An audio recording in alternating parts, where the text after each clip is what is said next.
Assalamualaikum warahmatullahi wabarakatuh. Sampurasun. Selamat berjumpa kembali dengan kami di kanal YouTube 1001 Ide. Pada video kali ini kita akan membahas mata pelajaran Bahasa Sunda atau Bahasa Sunda kelas 7 Sekolah Menengah Pertama. Halaman 79 sampai dengan halaman 80 buku Gapura Bahasa. Kurikulumnya adalah kurikulum merdeka. Halaman 80 ini termasuk ke dalam pengajaran yang ketiga, yaitu etika jeung tata krama, dan dibahas secara lengkap pada semester yang pertama. Sebelum lanjut pada video pembahasan, kami mengucapkan terima kasih atas dukungannya terhadap perkembangan channel ini, yaitu dengan menekan tombol subscribe dan mengaktifkan tombol notifikasinya untuk mendapatkan informasi terbaru dari channel ini. Silakan dibuka bukunya. Kemudian perhatikan pada halaman 79 pada bagian ujian semester ganjil. Petunjuknya adalah baca heula soalna sing gemet. Berarti baca terlebih dahulu soalnya dengan teliti. Geus kitu kagara pigawe pancennya. Setelah itu mulai kerjakan tugasnya. Hidup ngan kari milih jawaban anu bisa diakeun. Artinya itu kalian hanya tinggal memilih jawaban yang sudah disediakan. Perhatikan pada teks. Kadaharan anu sok diboro teh ilaharna jeung sangu. Artinya itu makanan yang suka diburu umumnya adalah lauk pauk nasi. Anu dianggap pokojona anu bahanna tina lauk. Artinya itu yang dianggap andalannya yang bahan dasarnya dari ikan. Eta mah naha rek dipais, artinya itu bisa saja dipepes, dipindang, artinya dipindang, dibelem, artinya dibakar, diacar, artinya dibuat acar, jeung sabajabana, artinya dan lain sebagainya. Kaolahan tina lauk, misalnya anu dipindang, sok kaambil senyit sereh. Artinya itu, olahan yang berbahan dasar ikan, misalnya yang dibuat pindang, suka tercium bau serai atau bau harum serai. Itu deui rupa-rupa olahan tina daging. Begitu juga dengan macam-macam olahan dari daging, nu diasakanana digoreng, artinya itu yang dimasaknya digoreng, disemur, artinya dibuat semur, diangeun, artinya dibuat sayur, atau dibelem, artinya dibakar. Anu dianggap khas Sunda teh bakakak. Jadi yang dianggap khas Sunda adalah bakakak. Nyaeta hayam meunang meresihan terus digarang luhureun duhat. Artinya itu ayam yang sudah dibersihkan kemudian dibakar di atas arang. Nah, ini pertanyaannya nu kahiji atau yang pertama. Anu dimaksud kajojo dina bacaan di luhur nyaeta titik-titik. Artinya itu yang dimaksud dengan kajojo pada bacaan di atas yaitu titik-titik. A. Andelan, B. Gede, C. Pamimpin, D. Luhur. Maka jawabannya adalah yang A. Andelan. Andelan itu artinya andalan. Gede itu berarti besar. Pamimpin artinya pemimpin. Dan D. Luhur artinya tinggi. Jadi itu adalah andalan. Soal yang kedua. Kalimat anu benar nulisnya nyaeta titik-titik. Jadi kalau kalimat yang benar penulisannya yaitu titik-titik. Yang A, kalau yang A dibacanya adalah dengan sangu kabeuki teh belum lauk. Yang B, dengan sangu kabeuki teh belum lauk.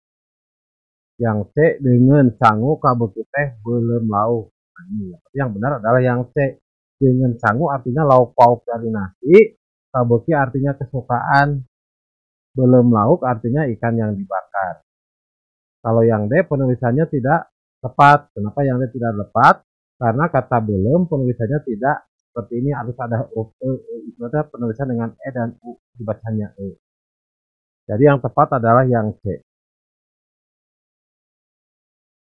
Kemudian yang ketiga, anu teu kaasup kana dengan sangu diantara kadaharan dihandap misalnya titik-titik.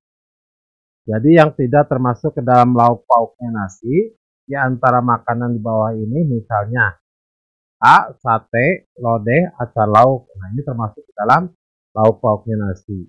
B. Borondong, katimus, nagasari. Nah, jawaban B adalah yang benar karena borondong, katimus, dan nagasari termasuk golongan kue-kuehan. Ini adalah bukan temannya lauk pauk nasi.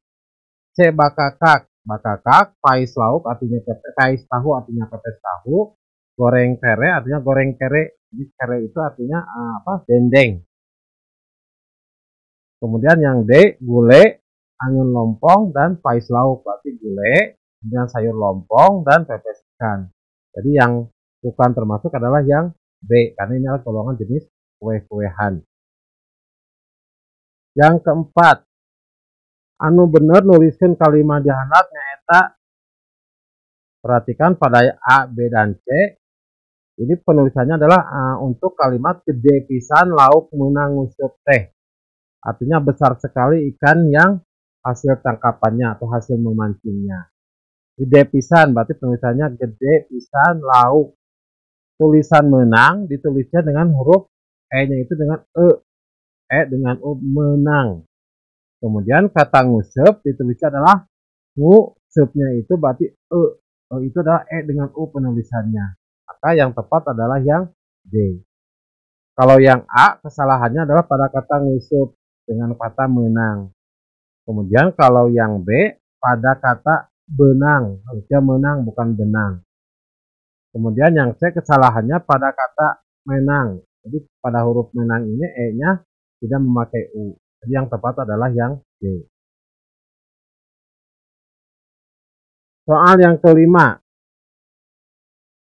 Lauk tadi dibelahan, dibungbuan, dikere. Sangkan garing, didaraikeun, dina nyiru, dipoe.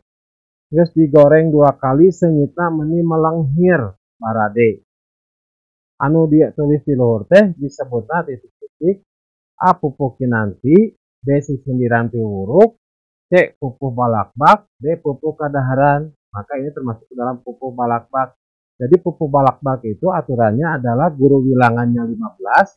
Untuk yang baris pertama, baris kedua, dan baris ketiga sama. Di mana guru bilangannya adalah 15 dan guru lagunya adalah E.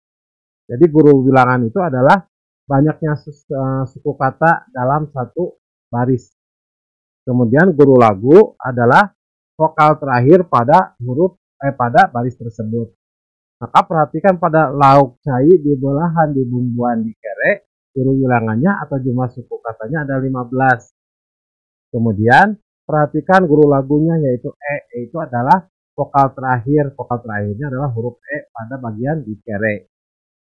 Begitu juga pada sangkan garing didaraikeun dina nyiru dipoe, guru bilangannya atau jumlah suku katanya ada 15. Kemudian guru lagunya atau vokal terakhir pada baris tersebut adalah huruf E.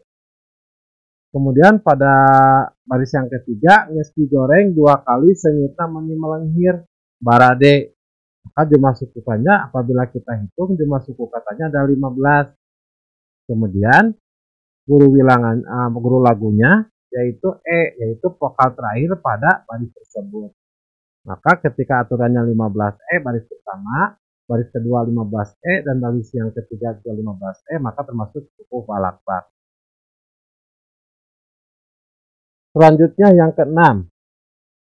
Anu kaasup kana golongan lauk cai teh misalna. Jadi yang termasuk ke dalam golongan ikan air, atau ini ikan air tawar, berarti lauk cai teh berarti ikan air tawar.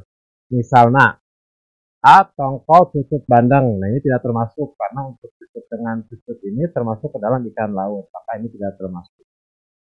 Tawes, gurame, nilem. Nah tawes, gurame, sama nilem ini termasuk ke dalam golongan ikan air tawar atau lauk cai. B. Bandeng, balakutak, cumi. Nah maka pada balakutak dengan cumi ini tidak masuk ikan air tawar. Ini termasuk ikan laut. Maka yang D, lauk emas, mujair, tutut. Nah, tutut ini bukan termasuk golongan lauk atau ikan-ikanan. Ini adalah jurusan dari keong, jenis keong-keongan. Maka yang tepat adalah yang B, yaitu tawes, gurame, dan nilem. Selanjutnya soal yang ketujuh.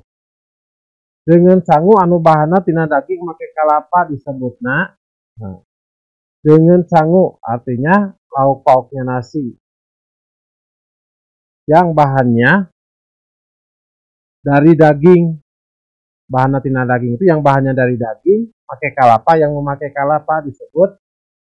Jawabannya adalah A, dendeng ragi. Nah, berarti dendeng ragi itu yang A, karena penulisan untuk dendeng itu adalah seperti pada tulisan A, dendeng ragi. Kalau yang B dibacanya dendeng ragi. Kalau yang C dendeng ragi. Kalau yang D dendeng ragi pembacaannya. Maka penulisannya yang tepat adalah untuk yang dendeng ragi ditulis pada bagian yang A. Soal yang ke-8. Jalma nu loba ilmu mah moal mata kesemawana paribasana nyaeta titik-titik. Jadi orang yang banyak ilmu tidak akan susah untuk membawa ilmu tersebut. Peribahasanya yaitu, jadi peribahasa yang tepat untuk menggambarkan tersebut adalah A, tanduk tes senjata uncal. B, kawas uncal jeung tanduk. Kalau yang A, tanduk tes senjata uncal, artinya itu tanduk itu senjatanya uncal. B, kawas uncal jeung tanduk, jadi seperti uncal dengan tanduk. C, tanduk uncal loba sagakna, artinya tanduk uncal itu banyak sagaknya. Uncal itu artinya rusak. Kemudian D, uncal tara didueun ke tanduknya, artinya itu bahwa rusak atau uncal itu tidak pernah ribet oleh tanduknya. Maka jawabannya adalah yang D, yaitu uncal tara didueun ku tanduk. Selanjutnya soal yang ke-9.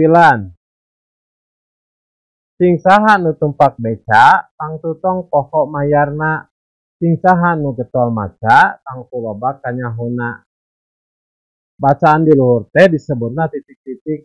A, sajak opat jajar. Jadi bacaan di atas termasuk ke dalam titik-titik. A, sajak opat jajar. B, pupuk kinanti. C, sisiniran. D, cangkang jeung eusi. Maka jawaban yang tepat adalah C, yaitu sisiniran. Jadi sisiniran itu terdiri dari cangkang jeung usi. Cangkang itu cangkang dan isi. Berarti yang baris yang kedua dari atas ini adalah cangkang, dan baris yang kedua yang bawah ini adalah isi. Selanjutnya soal yang ke-10.